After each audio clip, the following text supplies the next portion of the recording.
प्रतीक दिल्ली में joint family के साथ रहता था, लेकिन जॉब की वजह से अपनी माँ के साथ दूसरे शहर में शिफ्ट हो जाता है, जहाँ उसकी प्रीति के साथ लव मैरिज हो जाती है, जिस पर बहू को नापसंद करते हुए उसकी माँ पूरा समय प्रीति को परेशान करने के तरीके निकालती रहती है। प्रीति, कहाँ हो? सुबह का नाश्ता दोपहर में खिलाओगी क्या? इसमें प्रीति और प्रतीक ऑफिस जाने के लिए तैयार हुए कमरे से बाहर आते हैं, जिसे देख सास प्रीति पर भड़कने लगती है। महारानी, तुम सुबह सुबह तैयार होकर घर का सारा काम छोड़कर कहाँ चल दी? जी वो ऑफिस। हैं? तुम ऑफिस जाओगी तो घर में जो सफाई, नाश्ता, खाने का काम है वो क्या मैं करूंगी? माँ, मैंने उससे वादा किया था कि वो जॉब कंटिन्यू कर सकती है। अरे वाह जी वाह, दोनों आपस में सलाह कर फैसले ले लिए। मैं क्या यहाँ बेवकूफ बैठी हूँ? मुझसे पूछना किसी ने जरूरी नहीं समझा? मम्मी, आप फिक्र ना करें, मैं आज ही रेजिग्नेशन दे दूंगी। प्रीति ऑफिस के लिए चली जाती है और अगले दिन से जॉब छोड़ घर के कामों में लग जाती है, लेकिन साथ ही उदास भी रहने लगती है, जिसे देख प्रतीक को अच्छा नहीं लगता। मुझे पता है तुम्हें अपनी जॉब कितनी पसंद थी। आई एम सॉरी प्रीति। अरे कुछ नहीं होता, बस मम्मी खुश रहनी चाहिए। अब प्रीति अपनी सास को खुश करने और उनका दिल जीतने की जी तोड़ कोशिश करती रहती है, पर सास कभी उससे सीधे मुंह बात तक नहीं करती। इसी तरह दिन बीतने लगते हैं। एक शाम प्रतीक ऑफिस से परेशान घर वापस आता है।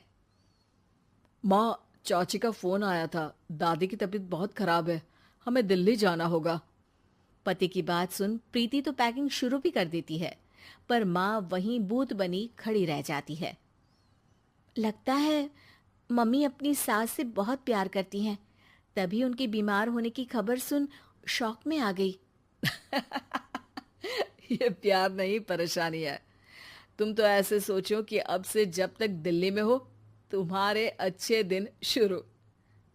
अच्छा, ऐसा क्या है दिल्ली में? वो तुम्हें कुछ ही घंटों में पता चल जाएगा। सास के रिएक्शन और पति की बात से कंफ्यूज्ड प्रीति दोबारा पैकिंग में लग जाती है, जिसके बाद कुछ घंटों का सफर तय कर तीनों दिल्ली पहुंच जाते हैं, जहां घर के अंदर पहुंचते ही लोगों की भीड़ देख प्रीति परेशान हो जाती है। हे भगवान, इतनी भीड़! प्रतीक, कहीं तुम्हारी दादी को कुछ हो तो नहीं गया ना? पागल, ये भीड़ नहीं, मेरा परिवार है। क्या इसे तुम परिवार कहते हो? अरे इसे तो जिला घोषित कर देना चाहिए। तुम्हारा परिवार का तो अपना पर्सनल बिग बॉस बन सकता है। हैरान परेशान प्रीति परिवार वाले सदमे से बाहर निकली भी नहीं होती कि सिर पर पल्ला रखे शांत तरीके से सबके साथ बात करते हुए अपनी सास को देख उसे दूसरा सदमा लग जाता है। हाय राम, ये मम्मी का ऐसा भी कोई रूप है? ये तो मुझे पता ही नहीं था। ये तुम्हारी सास का ससुराल है। तभी प्रतीक की बहन बोल पड़ती है। यहाँ आपको ऐसी ऐसी चीजें देखने मिलेंगी जो सपने में भी सोची नहीं होंगी। हाँ, ये कुछ दिन तो बहुत इंटरेस्टिंग लग रहा है। सब एक साथ दादी के कमरे में जाते हैं, जहां पहुंचते ही उसे दादी की आवाज सुनाई देती है। क्यों रे, सास से मिलने की फुर्सत मिल गई? दूसरे शहर जाकर छूट क्या मिली? तुम तो भटकता पंछी बन गई।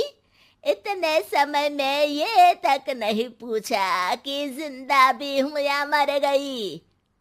प्रीति की सास अपनी सास के पैर छूती है। अरे कैसी बात कर रही हैं मम्मी, आपको तो मेरी उम्र भी लग जाए। अरे बस कर, ये झूठी उम्र देने वाली बातों का दिखावा ना कर। तेरा बस चले ना तो जो मेरी बची कुची जिंदगी है वो भी अभी खत्म कर दे। अरे बहू कहाँ है? इस पर सास प्रीति को दादी से मिलवाती है। दादी प्रीति को बहुत प्यार देती है। क्यों बहू, तेरी ये सास परेशान तो नहीं करती ना? अगर करती है तो अभी बता दे, मैं इसकी क्लास लगा दूंगी। अरे कैसी बात कर रही हैं माँ जी, भला मैं क्यों किसी को परेशान करूंगी। प्रीति अपनी सास का ये रूप एंजॉय कर ही रही होती है कि तभी चाची वहां आकर प्रीति को अपने साथ ले जाती है। सास की क्लास लगते देख जो खुशी मिल रही थी वो तुम्हारे चेहरे से साफ पता चल रही थी, इसीलिए ले आई, क्योंकि अगर उन्हें पता चल जाता तो तुम्हारी खैर नहीं थी। थैंक यू चाची जी। चाची और प्रीति घर में झूले पर बैठी बात कर ही रही होती है कि उसकी सास भी वहां आ जाती है। मतलब यहाँ सारा काम मैं करूं और तुम बैठी हंसी ठिठोली करो? अरे चलो जाओ, खाना बनाओ।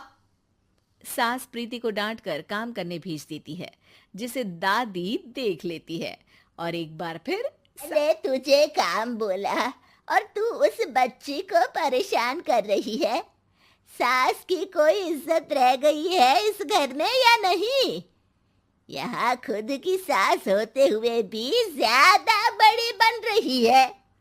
अब नहीं मम्मी जी, मैं तो बस थोड़ी मदद के लिए बोल रही थी।